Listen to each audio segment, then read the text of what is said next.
एक आयोजकांची भूमिका एक असली पाहिजे की आपण एवढा सगळा खर्च करतो,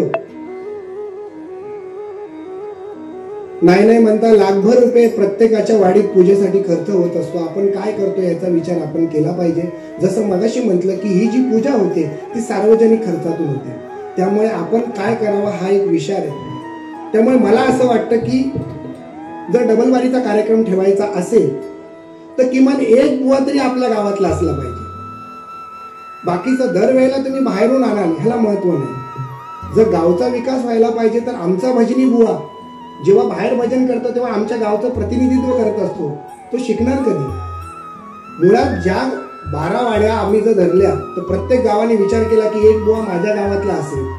उद्या तो जेव्हा बाहेर जाईल तेव्हा आमच्या गावाचं नाव तो उज्ज्वल करणार.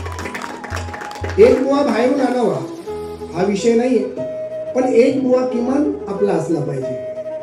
आणि ही सक्ती नाही, जर पटलं तर आपण घ्यावं, कारण तोच समाज मोठा झालाय ज्याने आपली माणसं मोठी केली. 2047 साली हे राष्ट्र इस्लामिक होणार हे कुठल्या भरोश्यावर बोलतायत ती लोक, याचा आम्ही कधी विचार नाही केला.